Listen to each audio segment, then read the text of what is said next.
evangelho de Jesus, ele é um evangelho de movimento.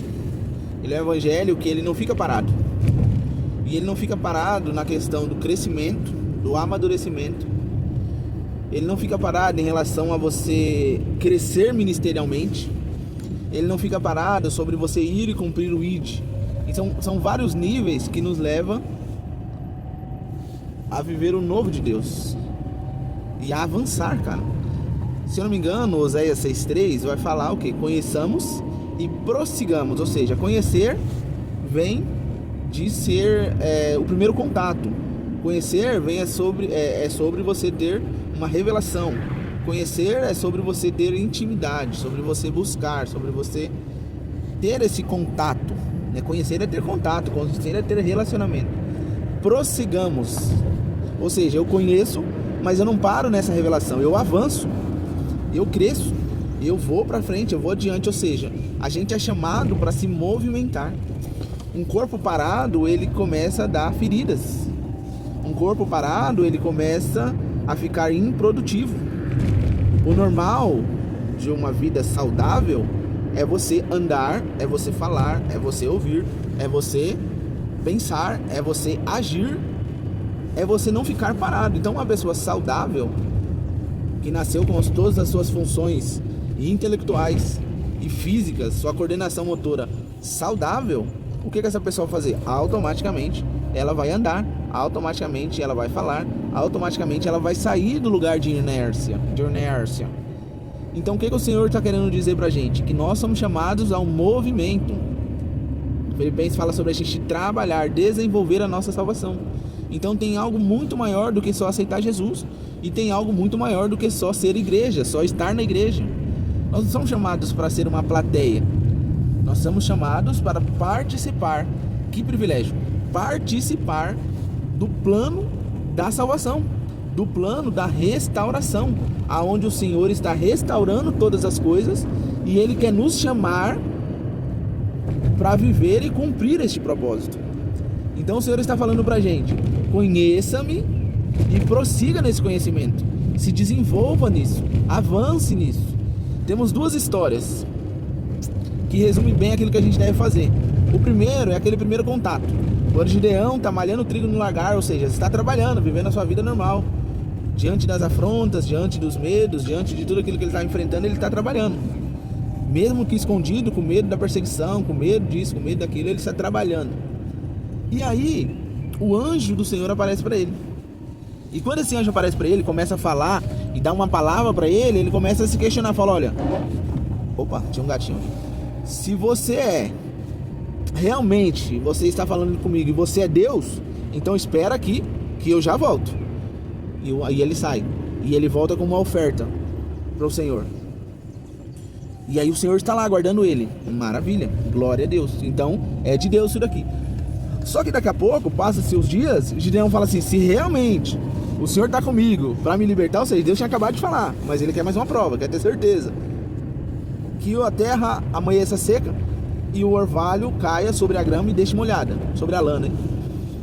Deus faz isso. Daqui a pouco, Senhor, mas confirma de novo para eu ter certeza que é realmente o Senhor que está falando. Agora eu quero a terra molhada e a lã seca.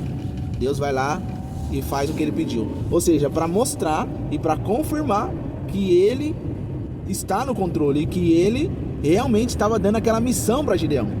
Só que com o passar do tempo, dos anos que a gente teve esse primeiro encontro com Jesus e que a gente está tendo esse relacionamento, não existe mais a gente ficar pedindo prova para Deus. Por quê? Vamos ver outra história. Davi diante de Golias. Davi vai lá levar alimento para seus irmãos. Davi era um pastor de ovelhas, já tinha experiência, já conhecia o Senhor. E aí ele chega lá, o gigante está afrontando não só o exército de Deus, mas o próprio Deus. Ele está desafiando o próprio Deus. Então Davi, tendo o seu relacionamento íntimo com Deus, sacou logo. Falou: não, pera aí, campeão. Quem é esse incircunciso? Quem é esse que não tem aliança com Deus, que está desafiando o exército do Deus vivo? Ou seja, Davi já tinha consciência: essa luta eu já venci, porque eu sei que Deus é quem vai guerrear isso. Porque esse filisteu que não tem aliança nenhuma com Deus está desafiando o próprio Deus. Então Davi, ele tem uma convicção e ele fala, e ele vai diante de Saul e fala assim: ó, primeiro Davi é ligeiro, porque Davi fala assim: qual que é a recompensa que eu ganho quando eu matar esse cara? Porque eu vou matar ele.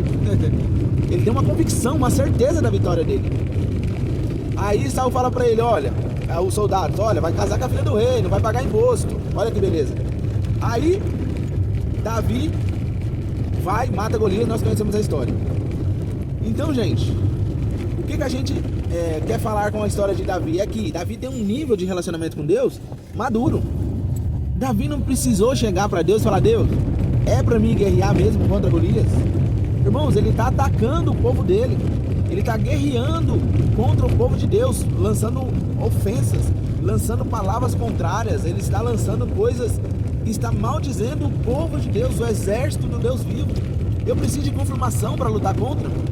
Eu preciso que Deus me prove, molhe a lã, deixe a lã seca, apareça, desapareça. Não, eu não preciso de uma prova, eu preciso agir. E o que a gente aprende com isso? Que no começo da sua caminhada com Jesus, é importante você ter provas, você pedir experiências, você pedir manifestações. Por quê? Porque você está conhecendo. É tudo meio que novo, é tudo meio que, peraí Jesus, deixa eu ver se é o Senhor mesmo, deixa eu ver. Mas com o passar dos tempos, nesse conhecer e prosseguir em conhecer, é necessário que eu faça o quê? Que eu avance. É necessário que eu pare de querer provas e simplesmente tenha convicção daquilo que é a vontade de Deus para mim e para minha vida. Então, quando a gente fala do povo de Deus, o povo escolhido, primeiramente, ele está falando da nossa casa, da nossa família. Então, o que acontece? A nossa família está sendo bombardeada com informações, com ensinamentos, com coisas que estão querendo destruir a nossa casa. E aí eu vou ficar pedindo provas para Deus? Não, eu vou me posicionar, eu vou lutar contra isso, eu vou me capacitar, eu vou procurar aprender, eu vou procurar crescer para que eu responda de maneira sábia e eu guerrei contra essas ciladas do mal, porque eu não preciso de prova de Deus para isso. Eu não preciso, Deus, será que o Senhor quer que eu sirva na igreja? Irmãos, é óbvio, a Bíblia vai falar o quê? A seara é grande, mas poucos são ceifeiros. Então, Senhor, será que o Senhor quer que eu fale da tua palavra ali para aquela irmã? Eu estou sentindo meu coração queimar, mas será que o Senhor quer? Molha a lã e deixa a terra seca para eu ver. Irmãos, não, eu preciso, nesse relacionamento eu preciso avançar, eu preciso crescer. Ah, mas isso é sobre questão de tempo de evangelho? Não, não é sobre anos de evangelho, mas é sobre o entendimento de que tem coisas que Deus vai nos pedir e Ele vai falar com a gente, mas tem coisas que eu preciso agir, tem coisas que eu preciso fazer, tem coisas que eu preciso ter a convicção de Davi e entender que o Senhor vai guerrear por mim, o Senhor vai pelejar por mim, o Senhor, é a vontade do Senhor que eu assuma responsabilidades. Acho que esse é o ponto, assumindo responsabilidade, chamando para si a responsabilidade. Então eu preciso ter esse entendimento. E eu preciso não só ter um entendimento de uma boa palavra, de um bom ensinamento, mas eu preciso agir com a informação que eu estou recebendo, com esse conhecimento. Eu preciso ter uma atitude para a glória de Deus, para que o nome do Senhor seja glorificado em nós e através de nós, sabe? Então o Senhor, Ele está falando para a gente, chamando a nossa atenção para que a gente avance, para que a gente cresça, para que a gente saia do lugar de inércia, do nerso, sabe? Do lugar de ficar parado e de ficar, Senhor, hoje eu vim aqui para receber a minha vitória. Irmão, Deus não te deve nada, sabe? Deus não deve nada pra gente, esse é o ponto. Que às vezes a gente esquece, como se Deus tivesse a obrigação de nós estarmos na igreja, da gente ouvir uma palavra e essa palavra ser condizente com aquilo que a gente está vivendo. Não faz sentido. Então a gente tem que parar de ir para a igreja como se a gente fosse consumidores e entender que o nosso compromisso com a igreja é ser garçom, é ser servo, é servir, é gastar as nossas vidas. A gente não canta? Gastarei a minha vida aos seus pés. Será que isso é uma verdade ou isso é só uma música bonita que a gente canta da boca para fora? Então esse é o grande questionamento da nossa vida evangélica. Né? Só ler o Antigo Testamento, o Senhor está falando, vocês me adoram da boca para fora, não tem sinceridade nem verdade nisso. E às vezes a gente critica tanto o povo no deserto. Ai meu Deus, quantos sinais eles tinham e mesmo assim eles viraram as costas para o Senhor. A gente faz igual, né? A gente faz igual, ou às vezes até pior. Porque hoje a gente já tem o Cristo, a gente já tem o conhecimento, a gente já sabe que Ele veio e morreu no nosso lugar. Mas é isso aí, queria compartilhar essa palavra com vocês, espero que possa abençoar a sua vida. e que o Senhor possa ser o centro do seu coração, para que você viva uma vida de movimento e não uma vida de inércia. Então, a água parada ela dá dengue. Forte abraço.